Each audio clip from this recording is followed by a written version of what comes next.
Você tem que tomar uma decisão. Ou você deixa ir do jeito que está indo, morro abaixo, ou você faz igual a águia.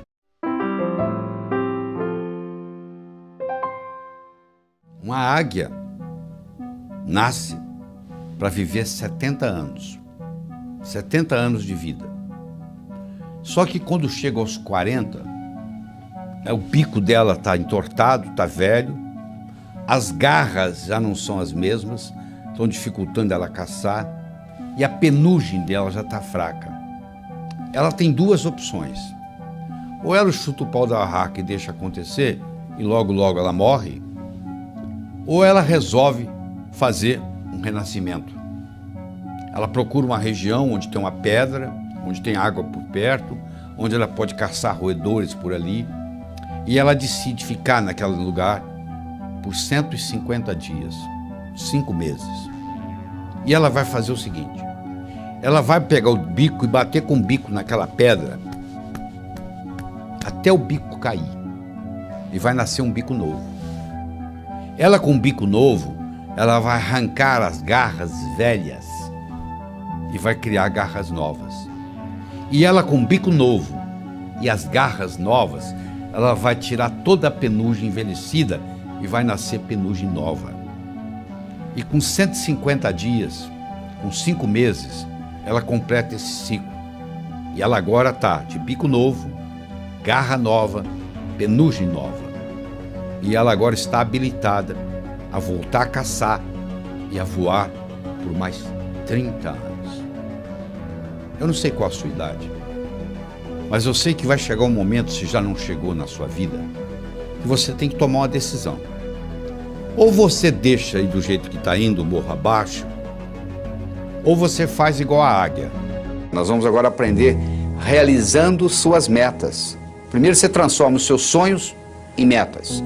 Depois você transforma suas metas em realidade. Como é que você faz isso? Muito simples. Primeiro, tem que ser sua. Por que você está estudando medicina? Ah, porque o papai gosta. Então manda seu pai fazer o vestibular. Ninguém tem direito de escolher profissão para os outros. Você tem que ter a meta sua, só pelo prazer de ter, para ela se manifestar no universo. É só isto, mais nada. O dinheiro vem como consequência. Então, primeiro tem que ser sua. Você está fazendo o que você gosta? Se não tiver, você muda. Segundo, a sua meta tem que ser grande. Você tem que mirar na lua, porque se você errar, você não vai estar entre as estrelas. Em 1976, quando eu me mudei para os Estados Unidos, eu falei para um amigo meu, em 3 anos eu vou ensinar cardiologia para os americanos. Ele riu de mim. Sabe quanto tempo levou? Em 8 meses eu dei a minha primeira apresentação em Washington, D.C., para 400 cardiologistas. Quando eu contei para o meu amigo, ele riu, eu sabia que o tamanho estava bom. Tenha metas grandes, que você valer a pena você brigar por elas, porque meta pequena não lhe estimula. Se você mirar na lua e errar, você vai estar entre as estrelas. Tem que ser grande. Terceiro, ela tem que ser positiva. Não é o que você não quer, é o que você quer. O que você quer na vida? Eu não quero doença, eu não quero pobreza. Eu não estou perguntando o que você não quer. Eu quero saber o que você quer. Se você se concentra no que você não quer, ao invés de se concentrar no que você quer, é como se você estivesse dirigindo um carro olhando pelo retrovisor. Você sabe de onde você está vindo, você não sabe para onde você está indo. Você tem que concentrar naquilo que você quer. Colocar energia. Eu não quero ser igual ao meu pai. Ser igualzinho ao seu pai. Todo mundo sabe disso, menos você. Por quê? Quando você diz eu não quero ser gordo, você pensa em gordura. Quando você diz eu não quero ser pobre, você pensa em pobreza. Você sabe que tudo é criado 2 vezes. Primeiro você cria aqui, depois você se manifesta. Manifesta no seu universo físico. Você tem que ter objetividade, ela tem que ser objetiva. Ela tem que ser datada. Tem que ter uma data. Quando que você quer isso? Ela tem que ser específica. O cérebro trabalha ciberneticamente. Cibernética trabalha com especificidade. Você imagina um termostato no ar-condicionado de uma sala e você pergunta para mim que temperatura que eu coloco aqui. Eu falo mais ou menos. Você vai colocar o quê? Agora, se eu falar 21 graus Celsius, você vai lá e coloca. O que você quer? Eu quero dinheiro. Dinheiro você já tem no bolso. Ah, eu quero mais. Vou te dar mais $1, tá bom? Não adianta, não é só. Você tem que ser específico. Você quer quanto? Eu quero $50 mil na minha conta até o final do ano que vem. Eu não estou garantindo que você vai obtê-lo, mas eu posso lhe dizer que a chance de você obter aumentou violentamente. E todas as vezes que você quiser chegar a algum lugar, você tem que saber de onde você está saindo. Uma vez eu estava dando um curso nos Estados Unidos, o sujeito falou assim, eu quero $50 mil na minha conta até o final do ano. Eu falei, quanto você tem? Ele falou, não sei. 2 semanas depois ele me liga, você não vai acreditar, eu somei o que eu tinha no banco, eu tenho $55 mil. Ou seja, ele estava pedindo o que ele já tinha. Aliás, ele não é o único na jogada. Tem gente que diz assim, Deus, meu Deus, eu quero talento. O que você acha que é talento, meu? Você acha que o pianista, ele sentou no piano e tocou? Ele praticou anos e anos e anos e anos para chegar lá. É verdade? Você acha que essa eloquência que eu tenho aqui conversando com você diretamente, isso apareceu da noite para o dia? Eu dou aula desde os 12 anos de idade. Então, essa história de talento tem muito a ver com a prática. Quanto mais você pratica, mais sortudo você fica. A sua meta tem que ser específica. Ela tem que ser datada. Você tem que saber de onde você está saindo. Qualquer lugar que você quiser, você liga para mim e diz assim, como é que eu chego aí? Eu pergunto de onde você está. Onde você está? Ah, não sei. Então eu não posso lhe ajudar. Você precisa ir a qualquer lugar, você tem que saber de onde você está saindo. Quais são as suas qualidades. Põe uma meta que seja significativa. Ela tem que ter uma importância para você e para os outros. Não é uma coisa que só você vai se beneficiar. Se só você se beneficiar, ela não é ecológica. Às vezes ela não é ecológica nem para você. Ecológica, a meta sendo ecológica é importante. Eu não posso divulgar o meu trabalho pelo mundo todo e ao mesmo tempo passar 5 dias da semana com os meus filhos, com a minha família. Se eu quiser fazer a mesma coisa, simultaneamente, divulgar o meu trabalho e passar 5 dias com a minha família por semana, uma dessas duas não é ecológica, porque uma vai brigar com a outra. Porque eu estou querendo criar 2 metas praticamente antagônicas. Eu não posso viajar pelo mundo todo, pelo Brasil todo, e ao mesmo tempo ficar 5 dias com a minha família por semana. Então você tem que ver que uma meta não pode ir contra a outra. A sua meta, ela tem que ser relembrada com frequência. Não é você chegar no dia 31 de dezembro e escrever o que você quer para o ano seguinte, você tem que estar constantemente olhando o que eu quero, às vezes muda. Às vezes você perde o interesse, às vezes uma meta que você tinha, você fala, não quero mais. Eu tinha vontade de ter essa meta, hoje eu não quero mais, porque às vezes você trabalha anos por uma meta que você queria, e você esqueceu que não quer mais, e quando termina, e aí? E agora? Ah, eu não quero isso mais. Você podia ter decidido isso muito tempo atrás, porque os seus valores mudam, os seus interesses mudam. Quando eu tinha 20 anos de idade, eu era capaz de viajar 10, 20, 30 horas para pular carnaval. Hoje eu quero distância de carnaval. Ou seja, os meus interesses mudaram, os seus também. Avalie aquilo que mudou e não fique batalhando naquilo que você realmente às vezes não quer mais. Você tem também de fazer aquela divisão. Todas essas metas com essas características e divididas, aí sim vai ter um impacto diferente na sua vida. E você tem que fazer a meta, não é o que você quer em 1 ano, 2, 5, 10, não. É o contrário. É o que você quer em 10 anos, o que você quer em 5, é de lá para cá, ou seja, do futuro para o presente. Onde que eu quero estar daqui 10 anos? Para eu estar lá daqui 10 anos, onde que eu tenho que estar daqui 5? Para estar lá daqui 5, onde que eu tenho que estar daqui 1? Para estar lá daqui 1, onde que eu tenho que estar e assim por diante. Aí você descobre o que você vai ter que fazer amanhã de manhã, mas olhando lá na frente, nos 10 anos. Parece uma coisa simples, mas faz uma diferença enorme. Você primeiro olhar lá nos 10 anos e trazer de lá para cá, do que daqui para lá. Então, com essas características que eu acabei de lhe apresentar, eu acho que você deve escutar, assistir esse vídeo várias vezes seguidas para saber as características da meta ser grande, ser sua, ser positiva, ser objetiva, ser datada, ser específica, ser significativa, ser ecológica, ser relembrada e ser comensurável. Uma coisa tem que ser medido. O que você quer? Eu quero mais felicidade. O que você quer? 20% mais feliz esse ano do que ano passado? Pode medir felicidade. Felicidade não é meta. Felicidade é estado de espírito. Fica feliz agora. O que está te segurando? Meta é uma coisa que você tem que estar num ponto e tem que chegar no outro. Existem etapas. Felicidade você não precisa de etapas. Você pode ficar feliz agora. Então meta é coisa comensurável. Você pode medir. Eu quero isso, eu quero aquilo, eu quero tanto no banco. E isso tudo tem que ser relembrado com frequência. No momento que você começa a trabalhar com tudo isto, e eu criei um mnemônico chamado Pode-se Crer, que ajuda você a relembrar todos esses tópicos que nós acabamos de discutir. Quando você começa a trabalhar com isto, e na hora que você escreve a sua meta, você leva em consideração todos esses pontos, o que vai acontecer é que as suas metas vão se manifestar numa velocidade enorme. Você quer um carro? Tá bom, que marca, que cor, como que é o painel, como que é o estufamento e etc. No momento que você começa com mais detalhes, no processo cibernético, isso se manifesta de uma forma diferente. O bolo do sucesso, onde eu escolhi 6 ingredientes. O primeiro é você ter uma boa autoestima. O número 1 é você. Primeiro você cuida de você. Você já viu no avião? Lá vem a aeromoça lá e fala assim, ó, se por um acaso cair a concentração de oxigênio na cabine, vai cair uma máscara. Se você está com a criança, você faz o seguinte, você primeiro põe em você, para depois cuidar da criança. Ou seja, let me be a better me for me, and I'll be a better me for you. Deixa eu ser uma pessoa melhor para mim, eu serei uma pessoa melhor para você. Você entendeu? O termômetro mede a temperatura da sala. Eu chego aqui, está 21 graus Celsius. É a temperatura da sala. Agora, isso é o termômetro. Agora, se eu colocar aqui um termostato e colocar 15 graus, mesmo que lá fora esteja 30, aqui dentro vai estar 15. Porque o termostato vai baixar a temperatura ou subir, de acordo com onde eu coloco a temperatura. A autoestima é um termostato para a vida. Quanto que eu mereço? Quanto é que você está ganhando? Se eu falar que você vai, mês que vem, multiplicar por 10 o seu faturamento, você vai acreditar? Não. Você fala, não é possível. Quem é que vai... Se ganho mês que vem eu vou ganhar 10?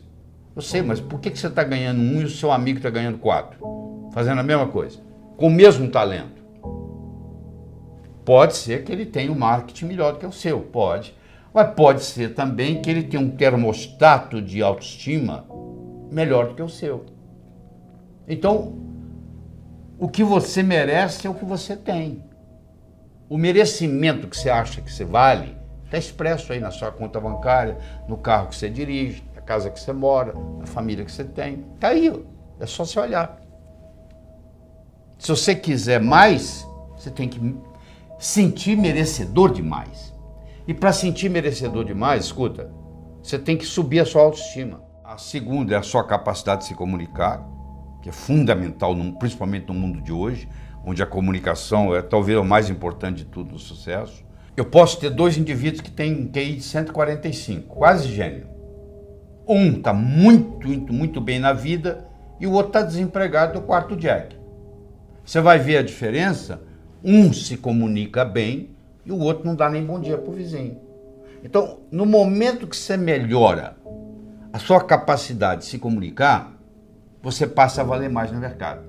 Essa é a realidade. Terceiro, é a sua capacidade de estabelecer objetivos, criar estratégia. Em 1953, eles pegaram todos os formandos da Universidade de Harvard e perguntaram para eles assim, o que você vai fazer nos próximos 6 meses, próximo ano, próximos 5 anos, próximos 10 anos, próximos 15 anos, próximos 20 anos. A grande maioria, como acontece aqui no Brasil, não tinha nada por escrito. Não tinha nada, não tinha nenhum... Ah, não sei, eu vou ver o que vai acontecer. Eu vou deixar a vida me levar, né?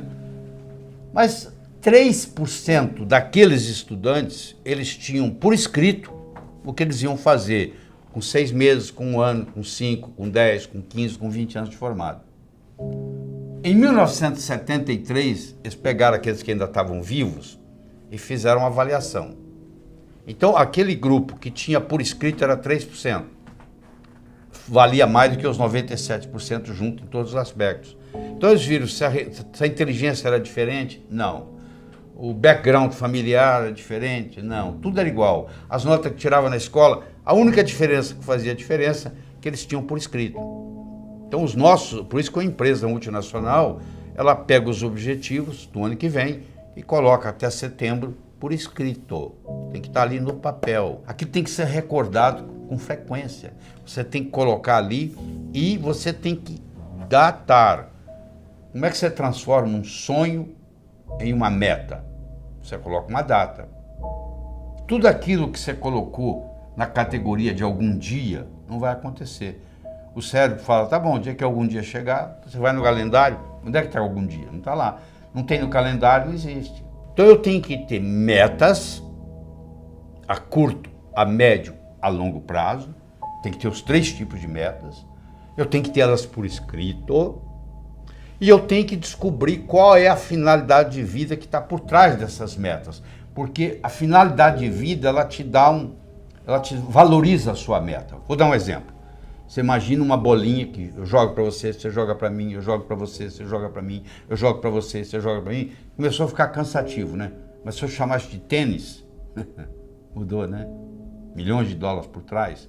Enquanto era uma bolinha para lá e para cá, você não estava dando valor. Na hora que eu falei tênis, mudou. É assim, uma meta que talvez não tenha importância, mas se ela está encaixada dentro da minha finalidade de vida, ela valoriza.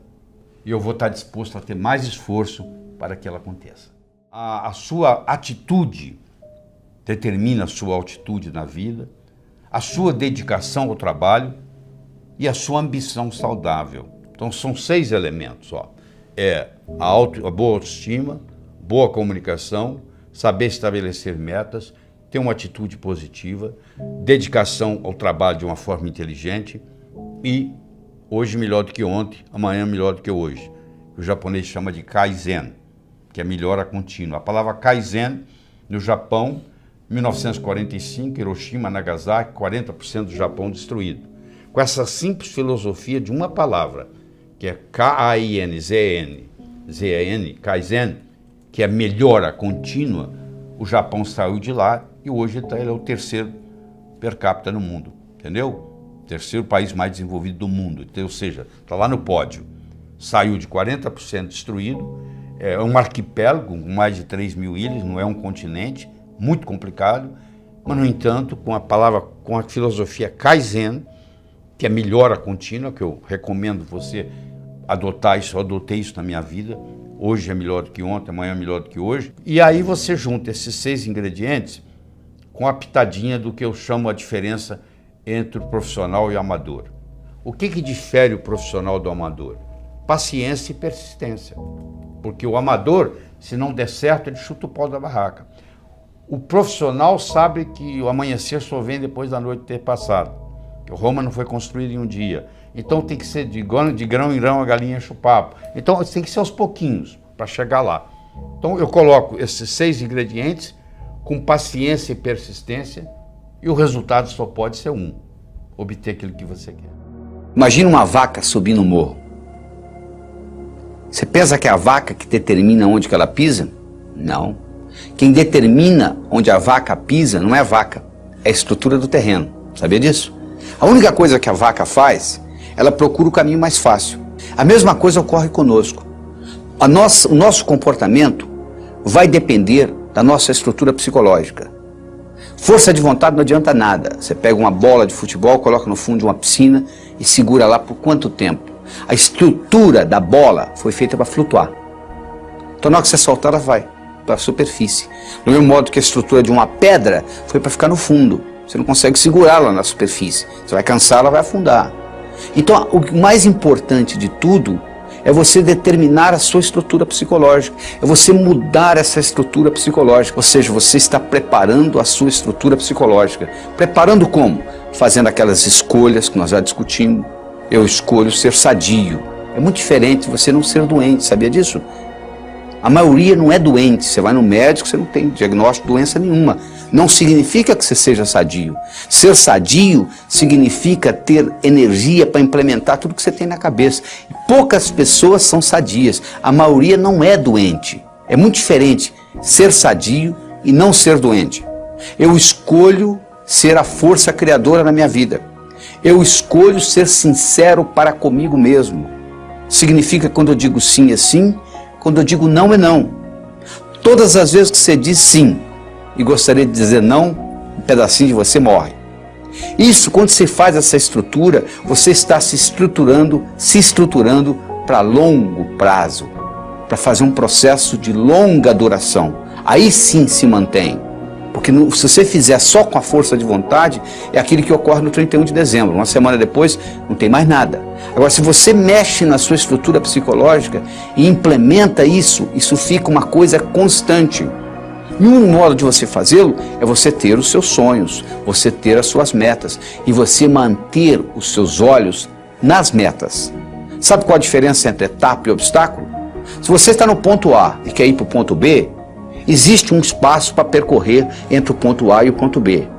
Então, se você tirar os olhos da sua meta, o que você encontra entre o ponto A e o ponto B, você vai chamar de obstáculo. Se você mantiver os olhos na sua meta, o que você encontra entre ponto A e ponto B, você vai chamar de etapa. A diferença entre etapa e obstáculo é onde você está com os olhos. Então, manter os seus olhos a longo prazo é muito importante, porque se você só tem metas curtas, o seu chefe briga com você amanhã de manhã e estragou seu dia. Agora, se você está interessado daqui 5 anos, daqui 10 anos, daqui 20 anos, o seu chefe brigar com você amanhã de manhã não vai fazer diferença nenhuma, porque você está preocupado lá na frente. É muito importante você ter essa visão a longo prazo e manter o seu olho na meta, que com isso o que era obstáculo vira etapa. Mas ao mesmo tempo, você tem que saber dividir as suas metas. Porque se eu te der um salame para você comer, sem cortá-lo, você provavelmente não vai gostar, mesmo que você goste de salame. Mas se você for cortando fatia por fatia, e conversando e tomando uma cerveja, um refrigerante, você acaba comendo metade do salame sem sentir, não é verdade? O mesmo ocorre. Tem gente que diz assim, poxa, eu vou escrever um livro, é demais. Escreva um capítulo. Ah, demais. Escreva um parágrafo, escreva uma frase. Aí uma frase, outra frase, vamos fazer o parágrafo, vai fazer a página, vai fazer o capítulo, vai fazer o livro.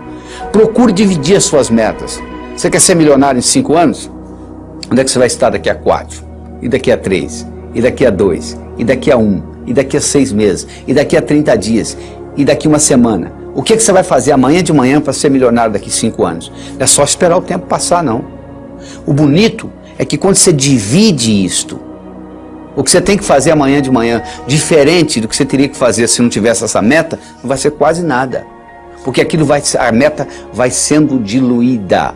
Então, um dos grandes segredos que existe em pessoas atingirem as metas é você ser capaz de quebrar a sua meta em pequenos espaços, em pequenas fatias, e você vai executando uma após outra, e o cérebro vai sendo treinado com isto, e sucesso atrai sucesso. Você sabe que semelhante atrai semelhante. Se você abrir a torneira da cozinha, da sua pia, na cozinha sai água, para onde que vai a água? Para o esgoto. E o esgoto? Vai para o rio. E o rio vai para o mar. A água vai para a água, não é verdade? Para onde que vai o ódio? Para quem tem ódio. E amor? Para quem tem amor. E dinheiro? Vai para o pobre? Não, para quem tem dinheiro. E sucesso? Vai para onde? Para quem tem sucesso. Então esses pequenos sucessos vão atraindo mais sucesso na sua vida. Semelhante atrai semelhante. Então à medida que você vai fazendo isso, você vai preparando essa caminhada. Mas tudo começa com essa estrutura psicológica. Quem determina onde a vaca pisa não é a vaca, é a estrutura do terreno. A única coisa que a vaca faz é procurar o caminho mais fácil. Nós também vivemos a nossa vida procurando o caminho mais fácil. O caminho mais fácil depende da nossa estrutura psicológica. E a nossa estrutura psicológica é codificada linguisticamente. Lembra que eu já falei que nós somos animais linguísticos. Então o melhor jeito de você se preparar para mudanças é você recodificar essa sua estrutura psicológica e fazer natural aquilo. Se você tem uma estrutura psicológica de levantar às 5 da manhã, se eu pedir para você ficar na cama até o meio-dia, é um martírio. Não é verdade? Se você tem uma estrutura psicológica de levantar ao meio-dia, se eu pedir para você levantar às 5 da manhã, vai ser um martírio. Para os dois. Porque o que determina o caminho mais fácil é a estrutura. Se a minha estrutura psicológica é de levantar às 6 da manhã, se eu ficar até às 8 na cama, eu vou ficar chateado. Agora, se eu tenho a estrutura psicológica de levantar às 6, não vai ser problema nenhum. Não será sacrifício, porque eu estou procurando o meu caminho mais fácil. Então, o que eu quero que você determine para você é o seguinte: qual é o seu caminho mais fácil? Quero que você determine para você quais são as suas metas a longo prazo, em termos de saúde, em termos de finanças, em termos de amizade, em termos de família. Daqui 5, daqui 10, daqui 15, daqui 20 anos. Porque você tem que saber quais são essas metas, para você manter o olho lá, para os seus obstáculos deixarem de serem obstáculos e se tornarem etapas. E lembre-se de dividir para somar. Ou seja, você quebra as suas metas em pequenos pedacinhos e com isso fica mais fácil a digestão. Com isso fica mais fácil você atingir uma por uma dessas metas. É a história do Coronel Sanders. Sanders tinha um apelido de coronel, Coronel Sanders. Coronel Sanders tinha um restaurante na beira de uma estrada. E os caminhoneiros passavam e paravam lá para comer a comida do Coronel Sanders, que ele era um bom chefe de cozinha. Especialmente, ele tinha uma receita que ele tinha ganho da avó dele, que era uma receita de galinha frita. Então, ele era famoso, o restaurante era famoso por causa da receita da avó do Coronel Sanders. O governo de Kentucky resolveu mudar a direção da estrada.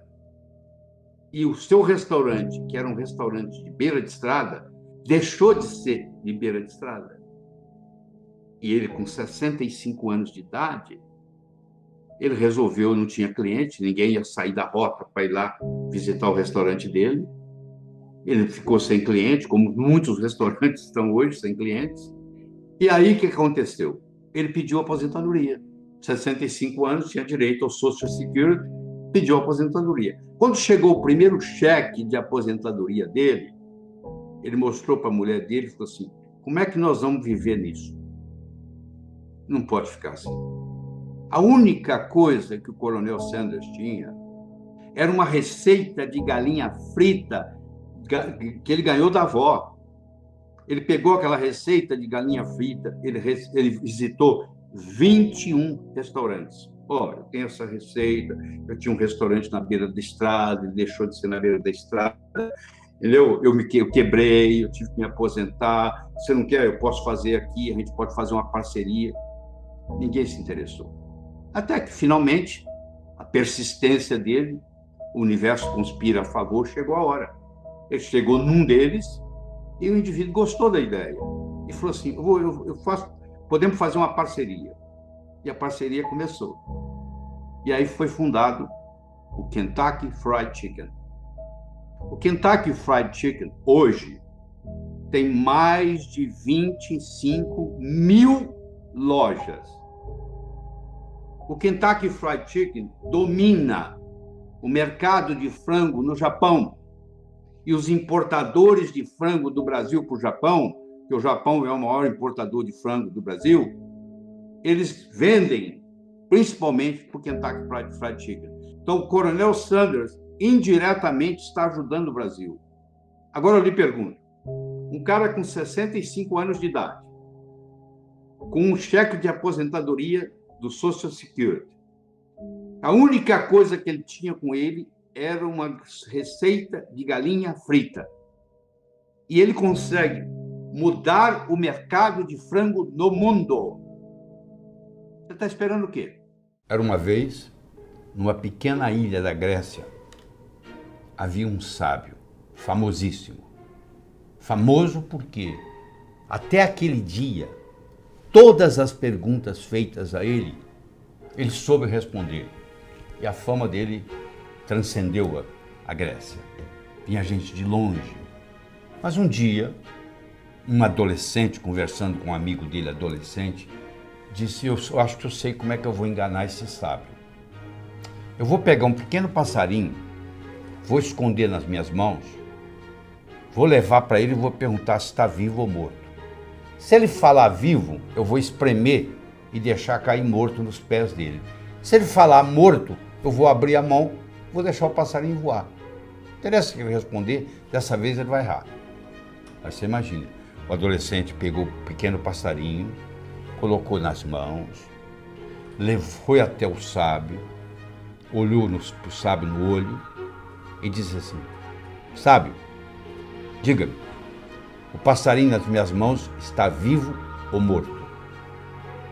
O sábio olhou para ele e disse: meu jovem, a resposta está nas suas mãos.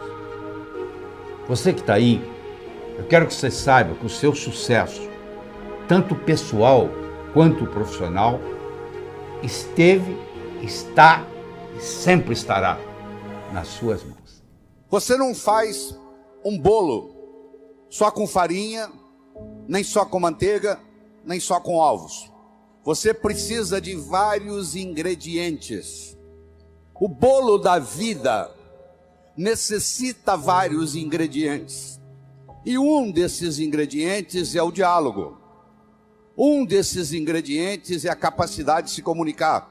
Ele não é o único, mas ele é fundamental. A comunicação tem 3 níveis. O primeiro nível eu chamo de boca-ouvido.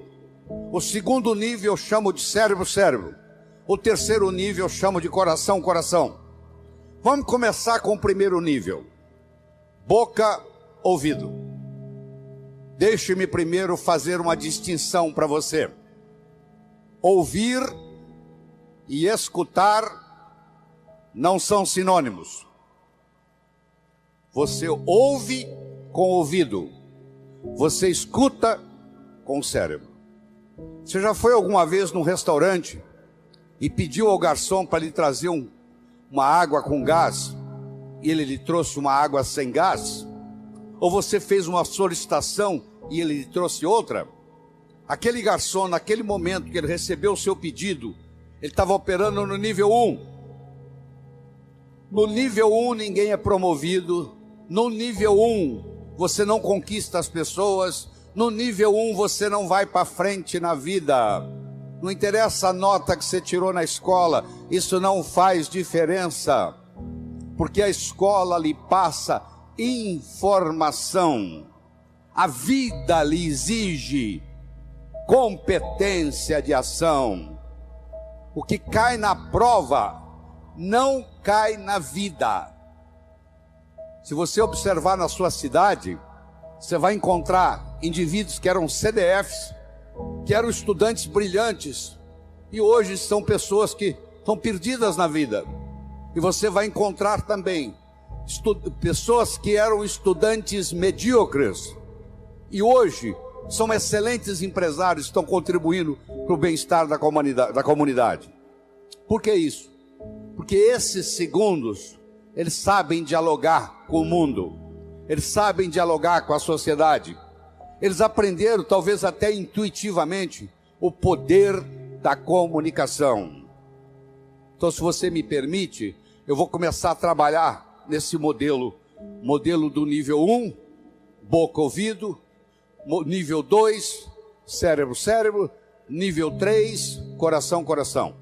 Quando você está operando no diálogo no nível 1, não acontece nada. É o pai que está dando um sermão para o filho. E entra num ouvido e sai no outro. E o pai não percebe que ele vem falando isso há 5 anos e não funcionou nada. Pelo contrário, o filho até ficou rebelde de escutar o pai falar aquilo. E o pai não se dá conta que aquilo não é diálogo, que é um monólogo que ele está falando para o vento, porque está entrando no ouvido e saindo no outro. Eu só posso me comunicar com vocês se nós fizermos uma conversa que interesse vocês. Não tem outro jeito. No diálogo, na comunicação, nós temos que modificar um pouquinho aquela frase que você conhece. A frase é assim: faça aos outros o que você gostaria que fosse feito a você. A verdade não é bem essa. Faça aos outros o que os outros gostariam que fosse feito a eles. Se eu convidar você para jantar na minha casa em São Paulo, eu não vou lhe servir o meu prato favorito. Pode ser que você nem coma. Eu vou perguntar o que você gosta. Se eu quero agradar alguém num processo de diálogo, eu tenho que ver o que a outra pessoa quer ouvir. Eu vou começar por ali, e não o que eu quero passar. Quero que você entenda isso. Faça aos outros o que os outros gostariam que fosse feito a eles.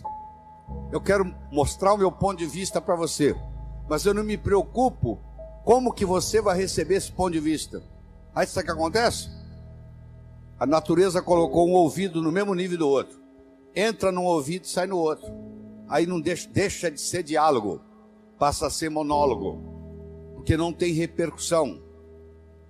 Para esse diálogo se ocorrer, primeiro eu tenho que ter uma mensagem forte. Você só vai continuar me escutando se você estiver gostando da mensagem. Eu tenho que ter algo para poder passar para você. Essa é a mensagem. Segundo, nós temos que conversar de uma forma metafórica. Quando eu lhe conto uma história, você não pode dizer que você não concorda com ela. Eu estou lhe contando uma história. E dentro da história, eu coloco a ideia que eu quero passar para você. Era uma vez um navio de alta prioridade, porque carregava ouro. E de repente o motor desse navio enguiçou. E o dono do navio disse: para. Traga aqui o melhor mecânico da região. Eles trouxeram. Ele trabalhou um dia inteiro, não conseguiu consertar o motor. Ele disse: para. Traga aqui o melhor engenheiro mecânico do país mais próximo. Eles trouxeram. Ele trabalhou 2 dias, não conseguiu consertar o navio. Ele disse: para. Traga aqui de onde estiver, de helicóptero, quem montou essa máquina desse navio. E eles procuraram, encontraram e trouxeram ele e um assistente. E eles desceram no navio de helicóptero, foram até a casa de máquinas, escutaram o barulho da tubulação, tocaram nos tubos, e tinha uma válvulazinha vermelha num canto. E ele perguntou para o assistente dele: você tem um martelo? Tem, me empresta. Ele foi lá e pim, ligue. Eles ligaram, tudo funcionou às mil maravilhas. Os 3 indivíduos que trabalharam, o primeiro que trabalhou um dia, o segundo que trabalhou 2 dias, e esse que deu a martelada na válvula, mandaram as suas respectivas contas. Quem trabalhou um dia mandou uma conta de $100. Quem trabalhou 2 dias mandou uma conta de $400, $200 por dia, porque ele havia trabalhado 2 dias e ele era mais sofisticado do que o outro. E quem deu a martelada mandou uma conta de $10.000. O dono do navio falou: eu vou pagar, porque ele consertou o meu navio, mas eu só pago com uma condição: que ele mostre como é que ele chegou à conclusão de me cobrar $10.000. E ele mandou um bilhete para o dono do navio: para dar a martelada, $1. Para saber onde bater com o martelo, 9.999. Olha que interessante. Você imagine que nós estamos almoçando e eu conto essa história para você. Aí nós estamos num diálogo, almoçando. Aí você vai para o seu escritório comigo e você está pensando em me contratar para ser seu consultor na sua empresa. E você pergunta assim: doutor Laí, qual é a sua remuneração? E eu falo um preço elevado. Ao invés dele você falar é caro, você vai pensar assim: esse cara sabe onde bater com o martelo. Eu preparei o seu cérebro para escutar o meu diálogo com você. Através de quê? Através de uma história, através de uma metáfora. A pessoa que sabe dialogar, ela conversa metaforicamente. O político que ganha a eleição é um contador de histórias. O padre que faz o sermão que agrada a todos é um contador de história. Porque quando você está contando uma história, a mente crítica baixa. Você conta a história e leva o que você quer levar junto da mensagem. E a mensagem entra na estrutura psicológica. Terceira coisa importante no diálogo é uma linguagem apropriada. Você já foi a um médico e o médico começa a usar aquela terminologia médica que só ele entende. E aí você volta e a sua família te pergunta: e aí, o que você tem? O que o médico falou? Ah, não entendi o que o médico falou. Esse médico não tem nada de inteligente. Ele tem que conversar numa linguagem que o paciente entenda. A própria Bíblia tem uma citação dizendo que se você não falar a linguagem de quem está lhe escutando, você está falando aos ares. E outra coisa importante é a percepção. Uma coisa é o que você está passando, a outra coisa é que o outro está captando. Ah, você é um vendedor? Sou. Você é um bom vendedor? Ótimo vendedor. E aí, você tem vendido bem? Não, tem vendido muito mal. Então você não é um bom vendedor. O aluno que diz que é bom aluno, ele tem que me mostrar um boletim bom. Eu não conheço bom aluno com boletim ruim. O mínimo que você tem que me mostrar como bom aluno são boas notas no boletim. Isso lhe caracteriza como bom aluno. Se você é vendedor e você não está vendendo o que você gostaria de vender, você vai me desculpar, a tecnologia, A abordagem que você está usando de vendas está sendo inadequada. Talvez a sua linguagem não está sendo apropriada, talvez a sua mensagem não está sendo forte o bastante, talvez você não esteja fazendo uso dos recursos da metáfora, das histórias. Semana passada teve um cliente aqui e eu falei para ele o seguinte: aí você pode falar o que você quiser. Você está falando, você está contando para esse cliente que está na sua frente o que você fez com o cliente da semana passada, o que você falou para ele. Mas na realidade você está falando para esse escutar, mas você usou o artifício metafórico de que você está falando para o outro. E quando você trabalha esse fenômeno do diálogo desse jeito, quando você termina, a pessoa se sente convidada a participar das suas ideias. Ela se sente... O filho, quando um pai sabe ter um diálogo com ele, quando termina o diálogo, o filho se sente convidado a experimentar o que o pai está falando para ver se dá certo. É um convite que ele recebe. Era uma vez um escritor que vivia à beira-mar. Ele tinha por costume caminhar na praia e à tarde e à noite ele escrevia. Uma manhã ele estava caminhando na praia e de longe ele avistou um jovem que dançava na areia. Aquilo despertou a curiosidade dele, ele se aproximou. Quando ele se aproximou, ele viu que o jovem não estava dançando. O jovem estava jogando coisas no oceano. Ele perguntou para o jovem: jovem, o que você está fazendo? O jovem respondeu: o sol está quente, a maré está baixa, essas estrelas do mar estão morrendo desidratadas aqui, eu estou jogando-as de volta ao oceano. Aí o escritor olhou para o jovem e disse: jovem, será que você não entende? Existem centenas e centenas e centenas de quilômetros de praia, centenas de milhares de estrelas do mar na areia. Você jogar uma ou outra de volta no oceano, no total não vai fazer diferença nenhuma. O jovem pegou uma estrela do mar, jogou no oceano, olhou para o escritor e disse: para essa eu fiz diferença. O escritor foi para casa. Naquela tarde ele não conseguiu escrever. Naquela noite ele não conseguiu dormir. Na manhã seguinte ele levantou-se, juntou o jovem e os dois juntos começaram a jogar estrelas do mar de volta ao oceano. Eu estou conversando com vocês quase 30 minutos. Eu não sei qual impacto essa conversa vai ter. Se vai entrar no ouvido, se vai sair no outro, se você achar que eu estou errado, etc. Mas eu vou dizer uma coisa: se fez diferença para um de vocês, já valeu a pena.